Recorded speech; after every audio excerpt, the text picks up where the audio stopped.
Hi there, my name is Sheila Beck and the Rabbi from another planet. Please like, share and subscribe and ring that little bell so you're notified when new videos drop. So this is an ongoing segment, a bit of a fun one called Oh Boy, Did That Age Badly? And yeah, the truth is, it ages badly so quickly. This is from, when is it? February 2020 or 2019? Let me just look. I think February 2020. So the new season of Doctor Who was well underway by season 12 was well underway. The abysmal season 12, which had already, I think by this point, the ratings had completely imploded. And oh boy, did it age bad. It aged badly, I think within a week. It's so embarrassing. Anyway, so we're going to be watching it. We may have a little chuckle together, you and I. That might happen as we watch Mandip Gill. Was it Mandip Gill? No, I just put them two together. Toasting on Mandip Gill.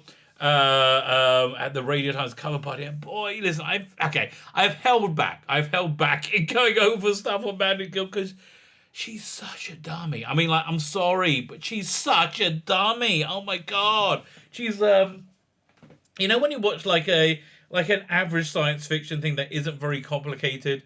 And you have one person in the room who goes, well, what's going on? Where am I? Oh, is that the father of the son? Oh, is this Luke Skywalker? Did they have the laser swords?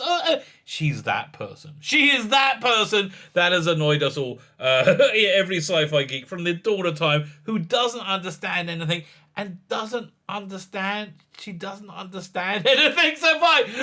And it's very much on display in the script. This clip said to be by Michael Richardson. He says to me a bunch of these things. He is so good at me. He's giving me more work than I can possibly cope with because so many things have aged badly. Okay, but before we get there, before we start looking at this clip, can I ask you guys, can you hit the subscribe button? Can you hit the like button? Can you hit the share button? But mostly hit the subscribe button. If you hit the subscribe button, other than making me ridiculously, and I would say somewhat pathetically happy, what else could happen? Well, obviously, the good Lord may appear to you as a burning bush, a flame in a bush that isn't consumed, and they may grant you 3 wishes of whatever your heart's desire. That might happen. It might not, but it might. Give it a click, find out. I don't know. Listen, if it happens, let me know. I haven't heard anybody saying something like that before. But incredible things happen to you. Incredible things can happen to you if you subscribe. One of these incredible things is you can enter my weekly competition. The prize this week is Patrick Troughton's first story, Power of the Daleks. Now, this is the second version of the 3 of these, I think. There's actually 4 versions. I think Nick Scoville starred in a live-action version that was updated, and it had Lisa Bauman in it. It was pretty good. Look for it on YouTube. So maybe the 4th version. Anyway, this is not the latest version. The latest version just came out. For some reason, they felt a need to reanimate it. And I never bought the Blu-ray. I bought the DVD. So this time, now I've got the DVD to give away. All you need to do to win it is subscribe to the channel. It's a pretty good story, by the way. So if you've never seen it, subscribe to the channel. And in the comments, leave that hashtag... Was it? I am your servant. It's a bit of a brain fart there when I try to remember it. So thank you very much. Also, if you're subscribed, and subscribers only, because I got a file now like an inch thick, I can beat Wells to death with it. Well, I don't think I can actually. I might give it a try, but I don't think I can. I got a file like actually of prayer requests. On Friday is Hoshana Rabbah, a Jewish holiday that's of great importance for non-Jews. It's when non-Jews have their destiny sealed for the year, and it's a good day to beseech the good Lord, for whatever it is that that you want. If you want me to pray for you on that day, I'm in Israel, local call, all that stuff, just go ahead and send it to me. I am more than happy to pray for you. It doesn't matter if you don't believe. Doesn't matter if you're not Jewish. Doesn't matter if you're an atheist, if you're an agnostic. It might not work. It might work. Who knows? That's the great thing about it. Nobody knows. So go ahead and send it. And please, this is not me trying to convince you to be Jewish. Listen, if anyone asks me, should I become Jewish? I says no. Okay, no. Yeah. Do you like doing a lot of weird stuff and have like most of the world hate you? If so, Judaism might be for you. But if not, if you're one of the people who is sane, then you're fine. And you want to say there's no actual special reward for being Jewish, in the heavenly court or whatever. You just What it is. So yeah, this is not me trying to proselytize you at all. But if you want me to pray for you for anything, just send it to me completely anonymously. Okay, completely anonymously. I'm not going to let anybody know what it is you're looking for. Fine, so let's turn this clip on. Mandip Gill at her moronic best. So moronic best. I wonder how much clip I can get through without like bagging my head against a brick wall in sheer pain. Okay, let's start now.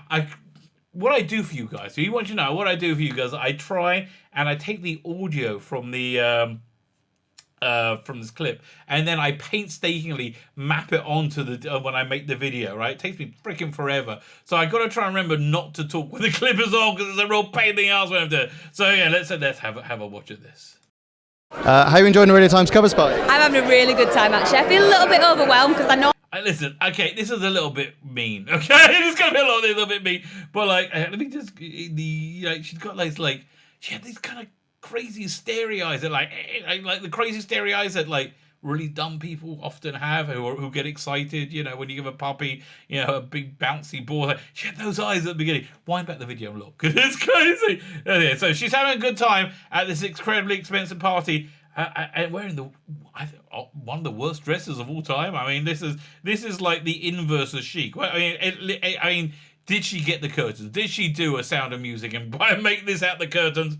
Kinda looks like it could be the case. I normally have my team with me, Jodie, Brad. Oh, yeah, she has a team with you. I thought you meant, people who look after her, people who give her a cookie. Say, no, Mandip, don't eat the crushed glass. No, don't play with the rusty nails. I thought that team. No, Jodie. Yeah, listen, darling, if you're looking for Jodie Whittaker to look after you, you may be in trouble. You may be. You know how children are basically very resilient.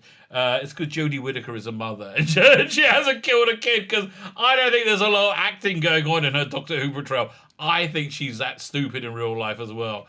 Okay, Mandip Gill, keep going, darling. Tosin, whereas now I'm like flying solo, and then you realise a lot of people watch Doctor Who. Oh God. Yeah, really, darling? Well, don't worry. It's a lot less now. There's a lot less now.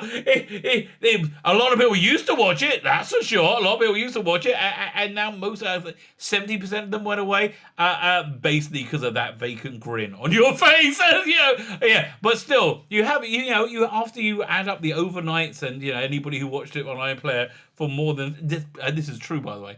Anybody watching on iPlayer for more than 60 seconds, they get counted as watching the whole thing. That's kind of desperate, BBC. A little bit desperate. Yeah. Oh, look, a lot of people are going to watch Doctor Who. Yeah, a lot less now. A lot of people really, really love Doctor Who, and they really hated what you've done with it. And I think they're just utterly clueless.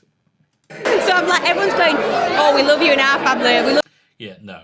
Nobody said that. Okay. I mean, yes, they might have said that to you because you're in a room full of people being polite, and they go, this is probably what happened. They said, hi, I'm in Doctor Who. And people were like, yeah? We love you in our family? Yeah? And you're like, oh, chuffing great, lovely, love it.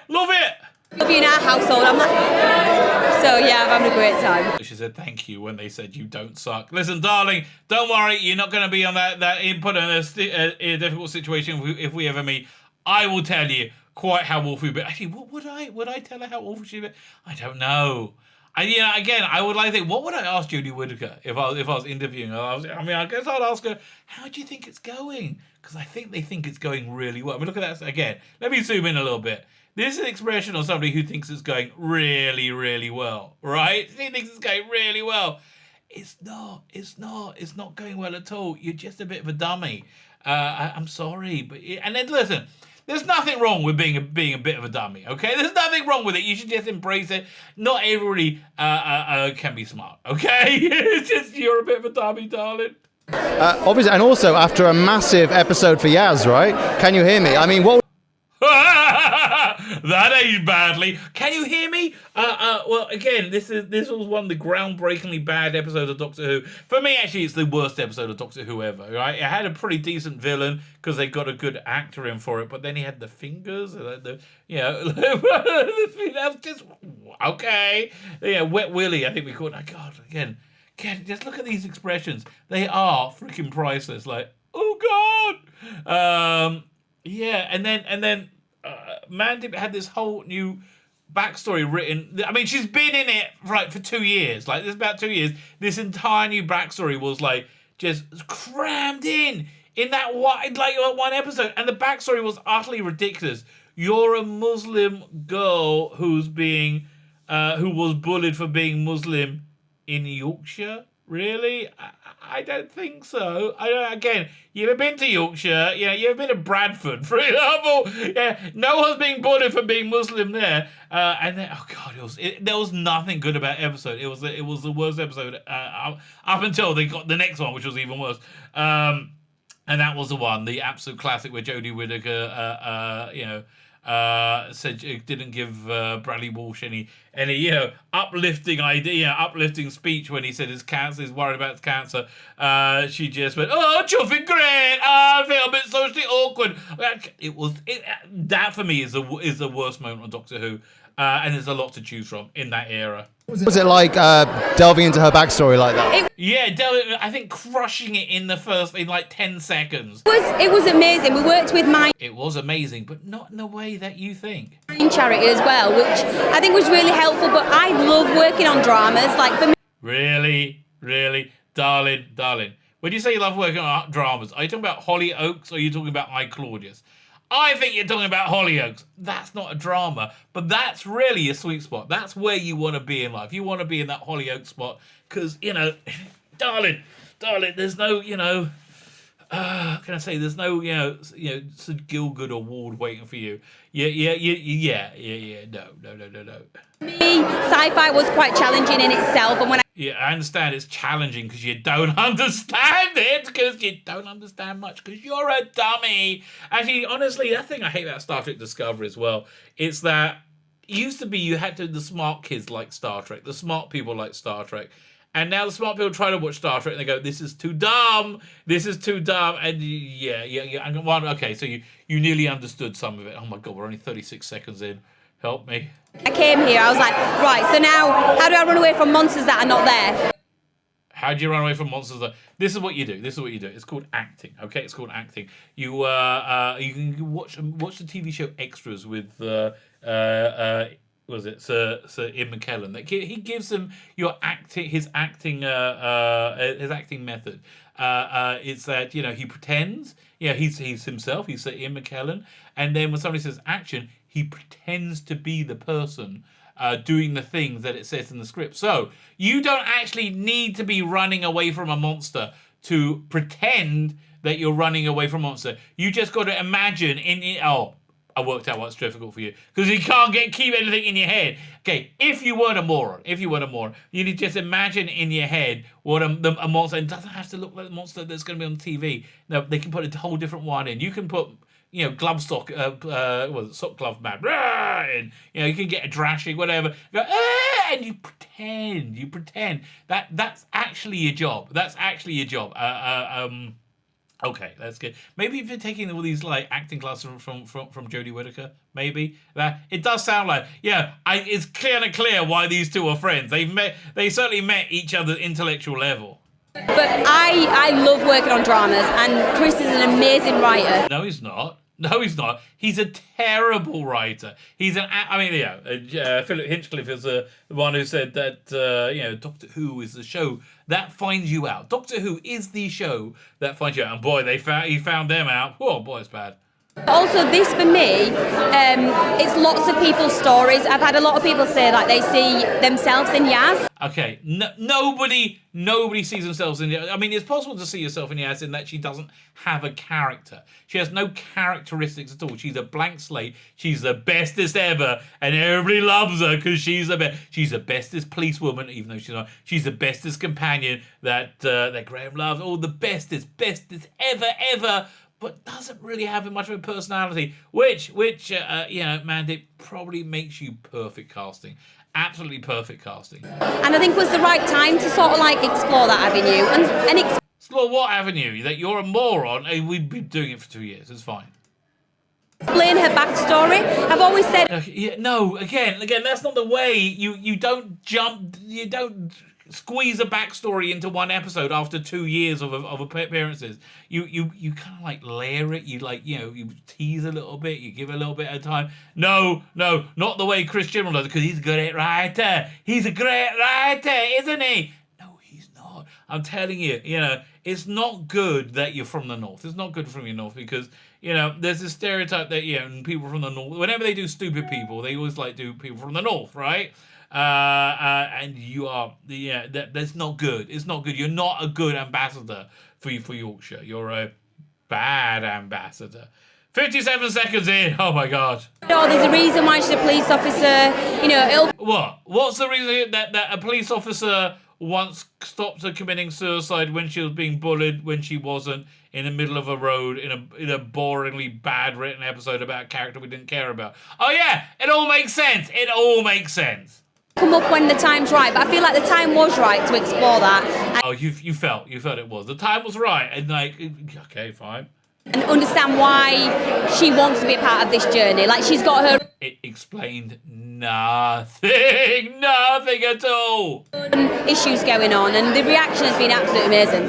Oh yeah, the reaction has been absolutely amazing. They were actually complaints to the BBC for their mishandling of mental ill health. The reaction was amazing. How many views did you lose that week? Was that one of the weeks that you had 600,000 people who would rather jump into a burning building than continue watching? If the Country Files on, Doctor Who finishes, and Doctor Who comes on. Should I set myself on fire or watch Doctor Who? Well, setting myself on fire sounds horrible, but Doctor Who is on, and there's 600,000 people who go, I would rather set myself on fire. I would rather set myself on fire than watch Doctor Who. I mean, so was that the plan from the beginning? I mean, her bullying was kind of seeded. No, it was never seeded. It was never mentioned. Okay, you explain. I don't know who this interview is. You explain how this was seeded. Seeded it last series. It was actually. Where? Citation. I want a citation. Oh, you might be on the wrong side of history. Citation, please. Because we're not told a lot about the storylines in advance, just because of... Because he's making it up as he goes, because of his stupid, is a stupid hack writer. Secrecy, which is rightly so. Rightly so. That is not the secrecy. That makes it so they can write it on the back of fag packets at the end of the day. After spending, what does he do with his time? Like 10 episodes? Like, what does he do with his time?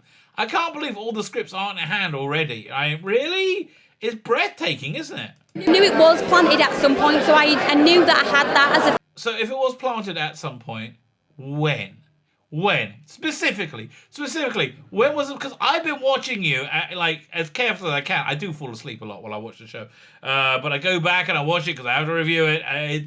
It was never mentioned. Maybe okay, I might be wrong. In the chat, if it was mentioned in season 11, please somebody tell me where, because I don't bloody know. Foundation, and every time you get a script, you're like, I say that because now I've explained that I was bullied in school and I found it difficult. So I guess it was just... You found it difficult being bullied in school? Really? Well, gee, that again. This is her thinking about the role, right? This is her thing. She said she was bullied in school.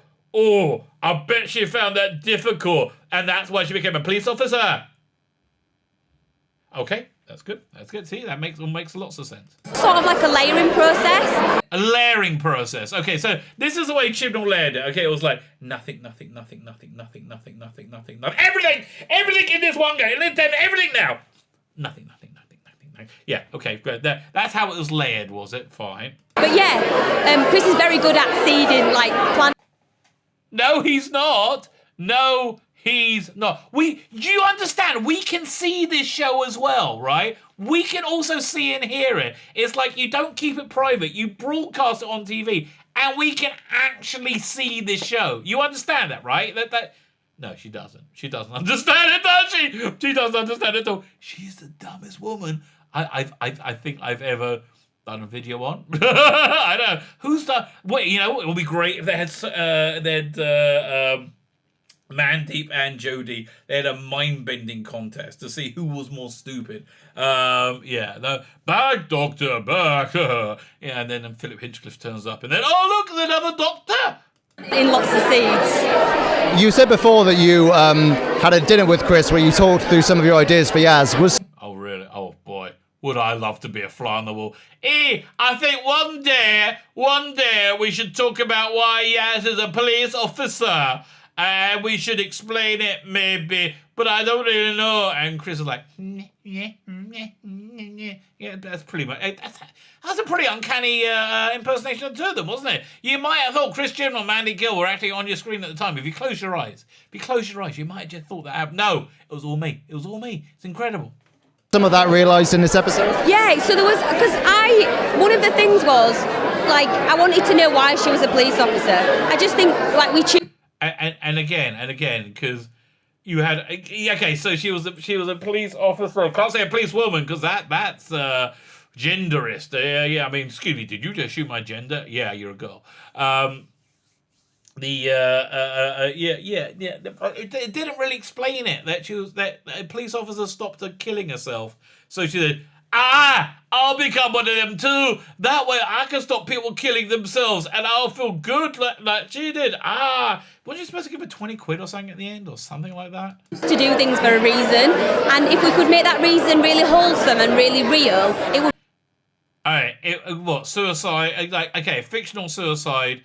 Not very wholesome because she's a Muslim. Not very wholesome. Very real. Not very... Okay, everything she's saying is wrong. She's like that episode of Seinfeld, right? Where George Costanza has the idea to do the opposite of whatever he thinks. Because everything he does comes out wrong, right? Everything he does comes out wrong. So he's like, so he sees an attractive woman. And she says, hi, what's your name? What do you do? He says, my name's... And he's going to say, I'm going to do the opposite. My name's Jules Costanza. I live with my parents and I'm unemployed. And she goes, really? And it works.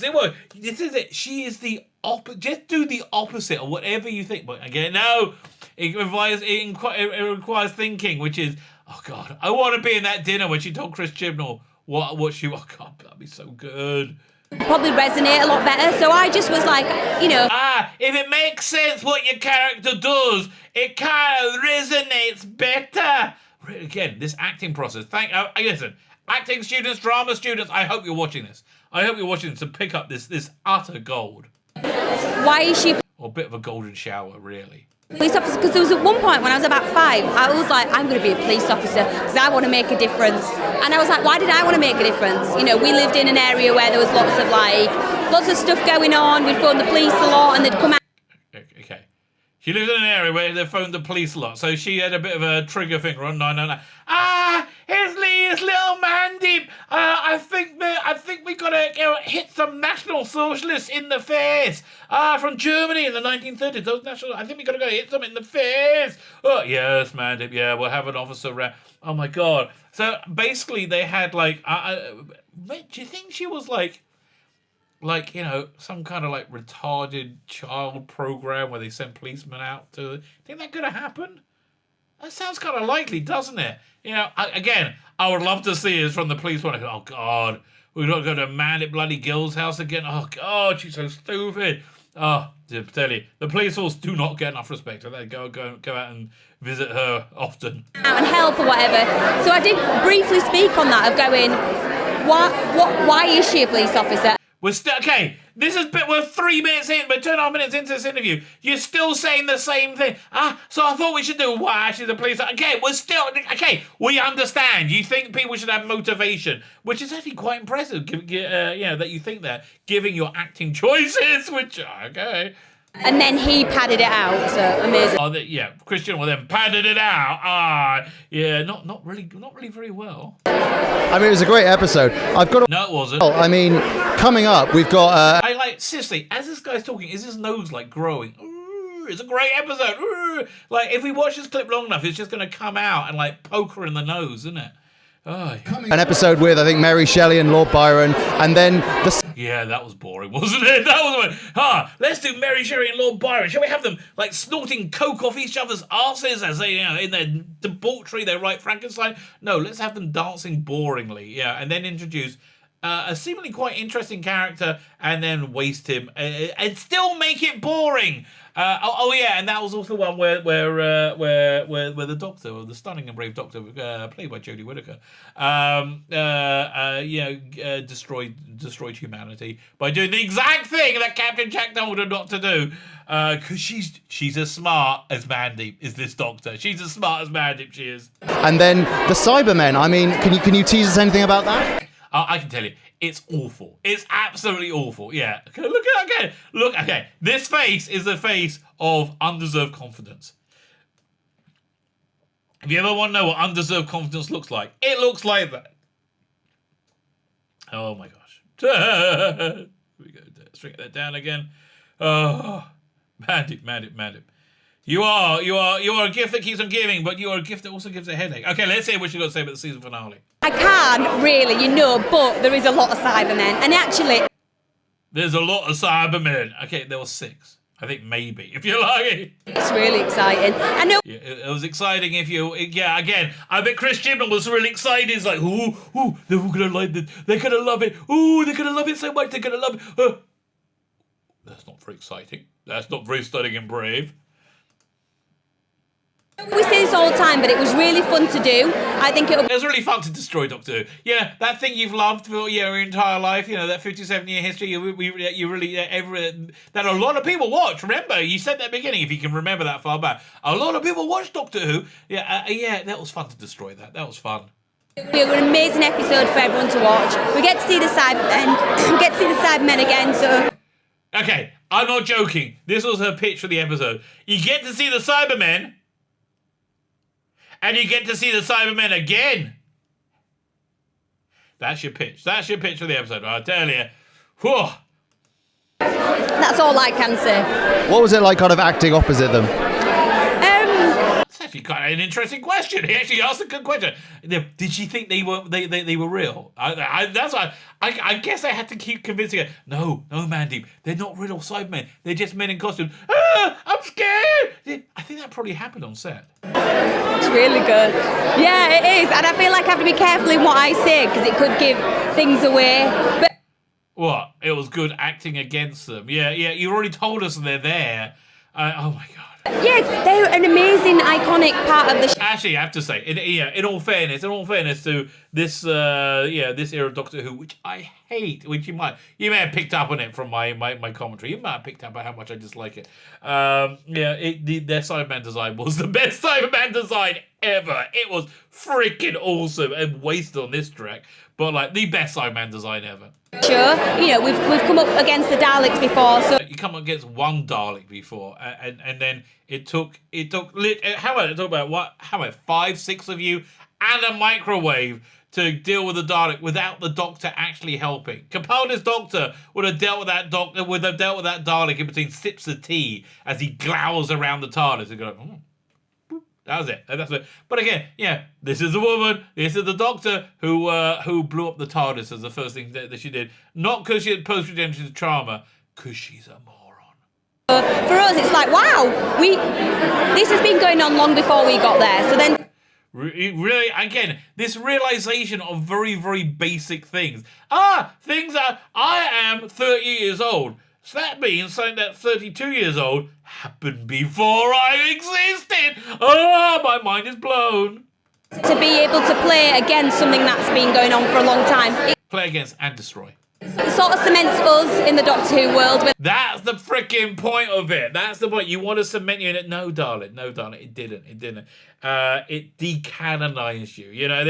It didn't bring you in. I say this often. My copy of Twice Upon a Time now ends with Capaldi regenerating. It fades to white, dips to white, then crossfades into the TARDIS floating spinning in space. Cut to titles. You are gone, baby. You are gone forever. You are the Teletubby Daleks. No one's gonna remember you, and if they do, it will be in a bad fever dream. Yeah. We're part of the family now. No, you're not, darling. No, you're not. Goodbye. One of the big twists this series was obviously Sasha as the Master. Huge thing. You spent a bit of time with her in that episode. Like, what was she trying to? I don't know. Like, what were you trying to communicate there, Mandip? That was weird. Okay, keep going. So maybe if I put this over here, I'll put this over here. I'm going to look in the right direction when I talk. Well, I don't really like it over there, then. Okay, I'll do it. It's only a minute and a half to go. I mean, what was it like working with him, and what makes him so good at it, do you think? Do you know what? Okay, this is what made him not as awful as the rest of you, right? That he clearly liked being there. He liked being part of Doctor Who. He was excited to be part of Doctor Who. That's what made him better. You guys, and he actually treated it with a bit of authenticity. You idiots treated it like it was play school, like a freaking kids show. And it showed. It showed that you didn't give a crap about any of it. He is so dedicated. He's... He went in saying, what's my motivation? Before being in it for 2 years. It's really dedicated. Such an amazing actor. He's so giving, but the level of like research and work he's done on himself and as a character and the show... No, he's... Okay, I bet he's read the Wikipedia... or maybe more about each master, right? I bet that's what happened. Again, look at that face. This is not a face that belongs to Mensa. Look at that. Oh my God. That's like that. See, that's the crazy starey eyes, right? That's the crazy starey eyes that you don't want to be waking up looking at after you pick up a girl at the slightly crazy girl at a party, but you're a bit drunk and it's like think it's okay. Then you wake up next morning and that's staring at you. Yeah, that is not a good evening. That's not a good morning, I should say. That's probably an evening that we would all regret. No one's gonna make you feel bad about it. Okay. Anyway, let's go. What was I gonna say? In itself, like he's such a hard worker. Like, God, no, you're just okay. Everything you're saying just reveals who you are.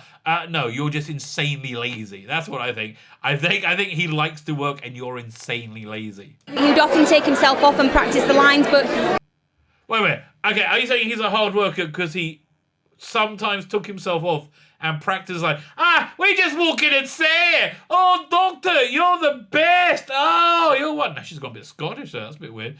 Okay. Think about choices. Like, he was very aware of the space and playing with people. I think he's an amazing actor. There's Moffat and Gaddis in the background. Look over. This is your fault, okay? This crap over here. See him in the back? This crap over here. This is all your fault, okay? This is all your fault. You should hang your head in shame. Hang your head in shame, Moffat and Gaddis. Play with, and you get very different things from him. So one take is different to another take. But that. I mean, he tries to. Oh my God! Yeah, this is what you're paid. I want to know what your salary is. I want to know what your salary, because that is what you're paid to do. That's actually your job. Keeps you on your toes, but it also goes to make. Keeps you on your toes, and someone's working, and we. He's done his work. Like, he's really done his work. Yeah, no, you really, really, really haven't done your work. That's what it is. You really haven't done your work. I've got to ask as well, the finale, 2-part finale, very exciting. I mean, anything you can tease us generally about Didn't you just ask this question? The exact question? that? Any words? I can't, but he's so excited. What bit did you find inside? Was it the bit where you all stood around and telling the Doctor how she is the bestest ever, how you love her, and she's fantastic, as the Doctor goes off to nobly sacrifice herself until she finds an old bloke who will do it for her, and she nips off in another TARDIS? Was it that bit? Was it that bit you found exciting? I don't know, mate. Who knows? Who knows or dares to dream? I know we say it all the time, but it is like, we filmed it a long time ago, but it's so action-packed. Again, it's a 2-parter, which is new for us for this series. No, it's your second 2-parter. It's the second. God, I mean, really? You can't even get questions about what you. This is what. This was within a year of you saying this is the second 2-part. You had Spyfall, and you know how Spyfall Part 2 was the second part? Because it says Spyfall Part Bloody. Oh, God. And it was actually a 3-parter. Everything you're saying is wrong. Because you're a moron. It's filled with loads of things. It's sort of like, it ties a lot of things up. Yeah, like the entirety of Doctor Who destroys it. It destroys the entire history of Doctor Who. Yeah, it does that. That's hats off to you. Happened, there's a through arc basically, and that is part of it. Jodie said she's back for series 13. Oh, please. This was before the pandemic, you know. Please, pandemic. Please, pandemic. Can you please change that plan? Please, pandemic. If it's possible to do it, please can you do that? Will Yaz be along for the ride? I'd love to, but again, because of secrecy, no one ever knows what's going on. I'm just I don't think it's because of secrecy that nobody knows what's going on. I think it's because it's a barrel full of moron monkeys. I'm just happy to have been part of 2 and to have been able to explore Yaz, but I would love to be a part of it. No one is happy to explore Yaz. Yeah, this is what happens, by the way. This is what happens when you can't criticize somebody of like protected skin colors. This is exactly what happens, because you get somebody who wanders through life being a moron, being an absolute breathtaking moron, and they don't know they're a breathtaking moron. This is what happens. It's not fun. It's not. Actually, it kind of is fun. It's fun and it's funny. Okay, keep going. Okay, good. You're gone. So there you go. Oh boy, that aged badly. In not a massive space of time. That had aged badly within 2 weeks. Because that is the wonderful gift of the current era of Doctor Who. My name is Celia Beckett, the Rabbi from another planet. Please like, share, and subscribe, and ring that little bell so you're notified when new videos drop.